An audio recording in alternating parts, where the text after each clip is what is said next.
Hello, welcome back to the Football Terrace. Good evening to each and every single one of you. I hope you've all had wonderful days. Filmed a brilliant podcast today actually with Kay Kurd, one of the best up and coming young comedians in the UK. You can go check out his special on YouTube. It's called Kurd Your Enthusiasm. Absolutely brilliant, and you'll start to see snippets of that from late on tomorrow coming out. And other big news as well, we're about a week or so away from getting access to our brand new studio as well. So I want to say a big thank you to each and every single one of you that has made that possible for us here at the Football Terrace. People that subscribe to our Patreon page and or sign up to our title sponsors, the Football Index, you have made it possible. As ever, before we jump into this story, please hit that like and share button. It's one of the very best ways that you can support us here at the Football Terrace. But this story is one of those interesting ones for me because there's a lot of talk. It's on the lips of every single... Forget Man United fans. It's on the lips of every single football fan. Is Ole Gunnar Solskjaer going to survive the international break? What's Woodward? What are the board? What are the owners going to do? And according to some articles that have come out today, it appears that the board themselves, which of course includes the owners and includes Ed Woodward, are at loggerheads with the future of Ole Gunnar Solskjaer. We are going to go through that in as much detail as possible. But what I need from you is your comments, your views and opinions on it, because that's the most valuable thing to us here. This is your community. This is your platform to express yourself in whichever way you feel fit. And of course, loads of comments coming in here. Loads of them. Absolutely inundated, so we're going to go through as many of them as we possibly can. But let's go through the body of the article first of all. I think it's the most important thing for us to do. And it says the headline is Manchester United owners make Ole Gunnar Solskjaer decision with Ed Woodward concerned, and he doesn't accept the idea. When I read that, I thought, I've got to click on this. I've got to click on this and see what this journalist thinks he knows or thinks he feels. So we'll go through each and every single word of this article. It says Man United boss Ole Gunnar Solskjaer is under immense pressure following a dismal defeat to Newcastle in the Premier League, but the Glazers will not sack the Norwegian during the international break. So according to this journalist, the Glazers will not be sacking Ole Gunnar Solskjaer during the international break. Okay, that's cool. We then move on. And it says Man United will stick by Ole Gunnar Solskjaer despite the 1-0 loss to Newcastle. The Red Devils are down in 12th in the table and have won just twice in the top flight all season. The Manchester United are unbelievably just 2 points above the relegation zone after the abject defeat to Newcastle, who had been struggling themselves. Solskjaer's tally of 9 points from the opening 8 games sets a record for the worst at this stage in a Premier League campaign for Man United Football Club. But remember, the Glazers are sticking with him, according to this article. It beats David Moyes, who amassed 11 points in 2013, but ended up getting sacked after 10 months in charge. But despite the poor form and the results, the Glazers have no plans to sack Solskjaer. The billionaire owners have taken into account the number of players missing from the Man United squad and are willing to stick with him for now. That word there, for now. Pogba, Martial, Lindelof and Wan-Bissaka and Luke Shaw were all absent for the defeat of Steve Bruce Newcastle. The Glazers are willing to stick with Solskjaer, but there is increasing concern behind the scenes at Old Trafford. Ed Woodward is concerned about this decision and has rejected the idea it's due to the missing players. He's worried that the squad have no confidence in the manager and the dressing room is in danger of being completely lost. The Manchester United executive vice chairman publicly backed Solskjaer last month, but is now concerned about his tactics and his motivational abilities.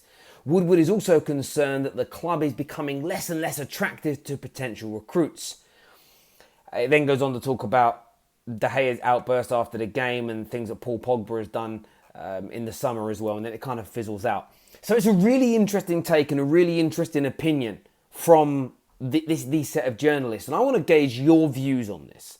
My mind, I've told you, it's all over the place. It's all over the place. Am I happy that the Glazers are backing Ollie? I'm literally in the middle. I don't know. What's their reasons for backing him? Do they truly believe he's going to turn it round? Are board members seeing and hearing things that we're not privy to that makes them confident?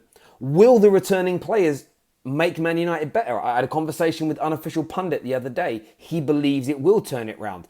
The big problem is, if those players are back for the Liverpool and the Norwich and the Bournemouth game, and we don't win them, and we don't perform well, then what? That's a further 3 games lost via the Glazers' decision. The fact that Ed Woodward, of course, one of the final and key decision makers in hiring and sacking managers, is concerned the dressing room is being lost and that the players don't have confidence in him. It damn well shows it was the wrong appointment in the first place if Woodward turns out to be right. But it shows again there is disharmony. There is a lack of cohesion behind the scenes at Manchester United. The biggest problem that this football club has. But I'm going to jump into your live comments now to see what you're all thinking and saying. And I'm really not interested in going for any Jose Mourinho chat. He's gone, he's finished, he's done. That's it. By the way, if you haven't hit the like button yet, please do. It's one of the best ways you can support the channel. A lot of people saying Solskjaer should never have been appointed. Again, pointless talk. It happened, it's done. There is no point in us looking backwards unless we're drawing an example for future decision making, future judgment calls. There's no point in going back. There really isn't. Jarvis here says, we will lose to Liverpool and who knows when we will win again. But it's not Ollie. It's not Ollie. Sorry, where's that comment gone? Sorry. But it's not Ollie. He's hurting more than us. He needs time and support from the money men. He does. But what if Ollie isn't the right man? And I'm asking that as a genuine question. What if Ollie is not the right man? What if Woodward is right in this and he has lost a dressing room? If there's a lack of confidence in his tactics from the players, a lack of motivation, is any amount of time going to turn that round? I'm asking that as a question. I'm not making an assumption. I'm asking you the question. United fan base wanting Ollie out is hilarious because you all gave him the job. The fan base has no credibility.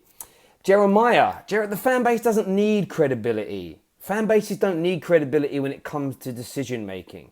We love our football club, and with the Ollie situation, there was very few fans that weren't taken along for the emotional roller coaster and the ride, and they didn't believe in the romance of giving him the job, and they hoped and they prayed that it would work out. Fans are not given access and are not privy to what is actually going on behind the scenes. That is the job of the board and the decision makers at a football club.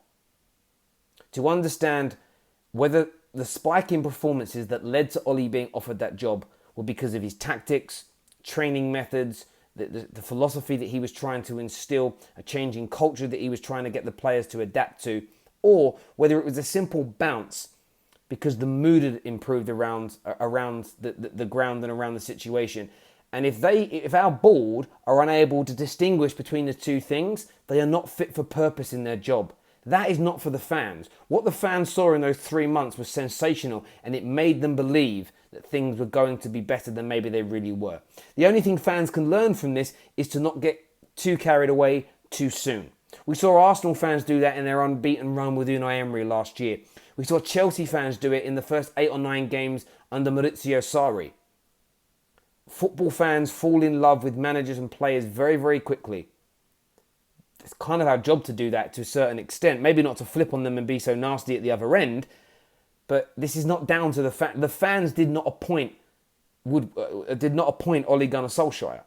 And if the board are making decisions based upon fan opinion and not basing it on football, they're not fit for purpose. And it always comes back to the same people, the board. Let's go through a few more comments. I've been at Anfield more times than you plastics. Oh, wow, I'm not reading that comment out. United will not be successful with Ed Deadwood and the Glazers in charge. Yeah, look, I'm feeling that's my biggest worry and concern, that they are not going to turn it round with those individuals running the football club and involved in the football club. I completely and utterly agree.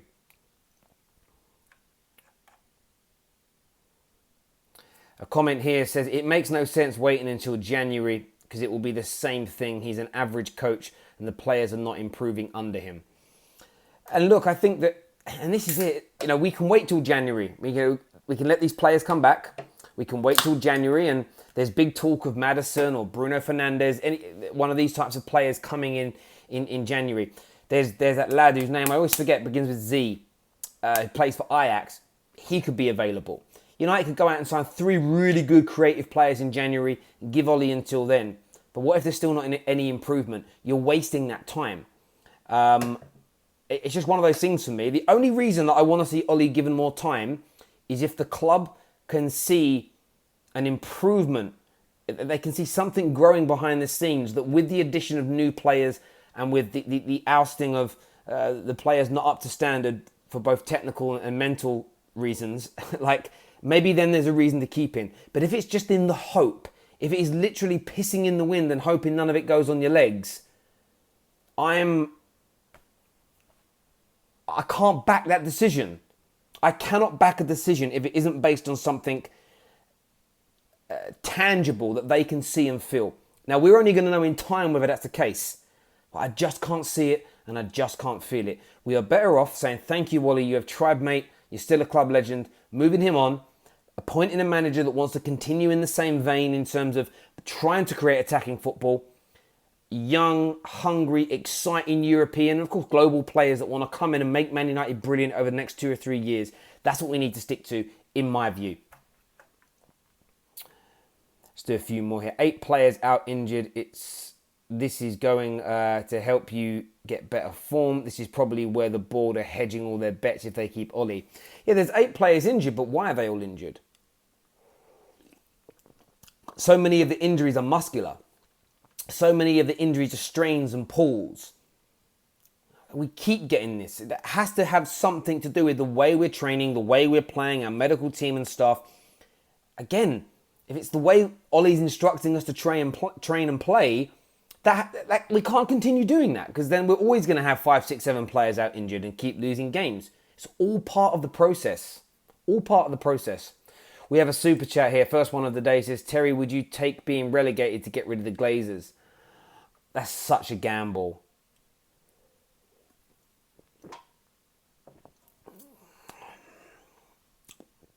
The only time I would entertain the idea is if we knew that it would get rid of the Glazers and we were guaranteed a much better set of owners. But you can't guarantee. Do you know what? It's scary. You could end up with worse. You could end up with worse people in charge. So I'd rather the Glazers and be in the Premier League than go to the Championship. The Glazers sell and we end up with even worse owners, because then you really could be in major trouble. So yeah, I wouldn't want to take that risk. I really wouldn't.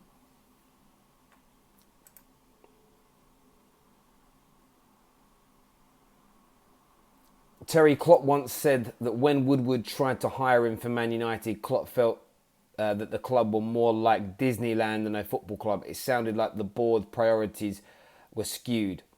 Yeah, listen, and Klopp's right in saying that. And LVG has said very similar things. Jose has said very similar things. Moyes has pointed towards this as well. And this is the thing, right? Like I've done it in the last few days, and I've criticised Chong and Gomez, and some people have gone after Rashi and McTominay and whoever else, and even the development of players that we have purchased.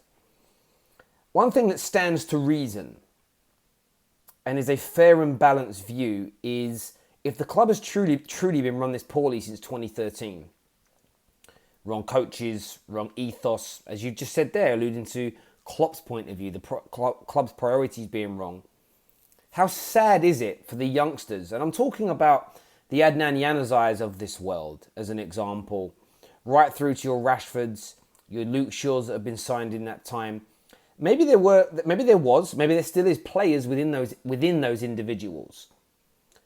But with the continual chopping and changing of managers, training styles, philosophies, the difference between how our academy plays to our first team, the lack of cohesion in transfer signings and recruitment, where, not loaning the right players out to the right type of clubs, all these things have fallen apart.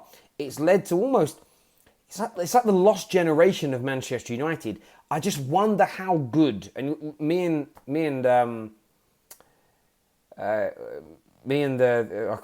name's eluding me now. The comedian I was with today, Kai, not Kai, Kay. Me and Kay, we spoke today, and we very much talk about that. And I think that's again another big concern that I have. Look at the talent we've got. Look at Greenwood right now. Someone who's fresh. Someone who is on the lips of all Manchester United fans. I fear and worry for his development over the next 3 or 4 years if United keep appointing the wrong managers, sacking them too soon. He will fade away into obscurity. These players need stability to grow. They need stability to become the players that their potential promises. And it shouldn't matter about the head coach or the manager of the first team. There should be an internal philosophy that runs from the under-8s right through to the men's senior team, from all the different levels of female teams. When players go out on loan, they should be loaned to clubs that have a similar playing style and philosophy. There should be a huge cohesive approach to what Man United do. And we just feel like an absolute mess. And I think the Disneyland quote makes sense. I really, really do. I think that's absolutely right. Terry, in 10 years, could Salford be a 30 to 40k attendance of local fans watching teams? They could be. They could grow to that kind of level. Especially, of course, they've got two major competitions in that area, United and City. But if United keep dwindling away like they are, who knows who the new generation coming through. The one great thing that football has is every year there is a new generation that falls in love with the game. And Salford, because of the owner and then of course the class of 92's involvement, there's always going to be a lot of media attention and a lot of focus. So that they will continue to grow. I don't know about 30 to 40,000 fans, but I certainly think they can start to push north of 10, no doubt. There's a comment here that's from Ducking Fuzz, which says, I don't agree. I feel things are going against United at the moment and Ollie didn't get the backing in the summer. Maybe you're right. Maybe you are right. For me, our owners have been so poor and made so many bad decisions in the past. And I just feel that history is repeating itself again. I really, really do. Someone here says £150 million not backing. Well, MMA news, again, people always look at the monetary sum and think, it's huge, so there's major backing. An article that was, I think, brought out by, I want to say Simon Stone, but it might not have been him. It was a major news network, spoke about how Man United, in discussions with Ollie back in February and March, there was an internal decision that they needed to change around 9 of the first team, the regular first team players. So out of the 13, 14 regular players, 9 of them needed to go and 9 new players needed to come in. The fact that only 3 did, you'd say you're only a third of the way through that. If United added another 6 players to this team that were all playing as well as we've seen from James, Maguire and Wan-Bissaka when, of course, AWB's been fit, United would be in a better situation. I think that would help Ollie. But then we have to ask ourselves, is Ollie good enough to get a big enough tune out of these players? Because I still think in terms of squad, I still think we have a better squad than over half of the Premier League in relation to the names of these players and quality that they possess. But what are we seeing from them? And then you have to ask yourself this question, is it a case of confidence being completely shot and that's all that's wrong? Or is it more than that? What's happening and changing? What is the tactical approach? Why are we not seeing the patterns of play that are required? And I'm throwing it out there because I'm not seeing it. I'm simply asking you, the viewers, to educate me on something I'm not seeing. Why am I blind to this now? I want to know. He sold the wrong players. Remember, football fans need to get into their mindset that Ollie has a say, but he doesn't have the final say. So my point again is this. He sold the wrong players. He didn't sell the wrong players. Those players were not replaced. Now, even if Ollie has made that decision, this is why your board has to have football minds on it and has to be strong. The manager can't just make all the decisions that he wants because not every decision that he makes is going to be right. And there's an element of a democracy within football, but when it comes to the key decision makers that sign the checks and sign the player cards to be transfers, they have to sometimes stand up and say, no, we think that's wrong. and to not get replacements in for Sanchez and Lukaku, we know with hindsight it's a mistake. But it's hindsight for us because we don't really see what these young academy players are like behind the scenes. Maybe if we'd have watched them train like consistently for a couple of months, we might have all gone, I don't think these young three are ready to lead our line with those experienced players leaving. Our opinions may be different if we were privy to more information. The board have access to that. They have sanctioned it. So even though Ollie's wrong for doing it, they've still let it happen. That's what I can't understand why people don't see it for how it really is. Let's do a few more of your comments here. Terry, during Liverpool's doldrum years, they had the likes of Fowler, Owen, Gerrard, Torres, etc. providing excitement and buzz. Comparatively, United have just had Januzaj, Rashi and Welbeck. Well, look, Fowler come through only a handful of years after you were winning league titles, so that's fair enough. But Man United have purchased really good players. We have played good football. It weren't too many years ago we slapped, with the Juan Mata overhead kick, we slapped you guys at Anfield, and we have still won trophies in this period, so that it hasn't been completely unsuccessful. The biggest issue is as soon as we hit a bit of turmoil, as soon as we hit a bad patch, we panic and go off in another direction. And like I said before, it isn't so much changing the management that's the problem, it's changing the philosophy and the way the club is run. There is no cohesion. Let's do a few more comments here. We need somebody to use the money wisely, not Woodward and probably not Solskjaer, but Woodward is the main problem. I agree with you. I say Woodward and the ball collectively. It is about being sensible. And we've seen this because the club have rejected the sale of particular players in the past, and they have rejected the purchase of particular players at times for certain managers. And the problem is when you make these judgment calls, so it shows that they've been involved before and they've made these calls, but you've got to get them right. So if you tell a manager, no, you can't sell Joe Bloggs, and Joe Bloggs doesn't get any better and doesn't perform, the board are wrong for blocking it. If the board sanction the signing of a player and the player flops, then the level of due diligence has not been done to make sure that player was... And you can never guarantee that all are going to work out. You are going to... At the end of the day, some judgment calls are going to be wrong. But it falls down to the ratio of good judgment calls with great outcomes versus bad calls with bad outcomes. And I would say United are 9-1? So, out of every 10 judgments they make, nine are wrong and 1 is good. So, at the moment, and that's what it comes down to. Everyone will make dud signings. Fergie made dud signings. Pep's made duds. Every manager in the world has signed players that haven't worked out. But when you do a comparison of decision-making versus... Look at the decisions made and the judgments that go into those decisions, what's right. My biggest issue is the board, for me, they're making bad decisions over poor judgments because I don't think they're doing the right level of due diligence. The lack of due diligence is the bad decision that leads to the poor judgment call that ends up to the mistakes that we have at the football club. That's how the process works, in my opinion. Woodward let down by every manager and the fans. I feel for him. I knew someone would come out and defend him, but there we go. Look, it's not down to him. But listen, look, that's the news as it stands right now. Do me a big favour, hit that like button. Please hit the share button as well, and we'll see you all again soon. Bye-bye.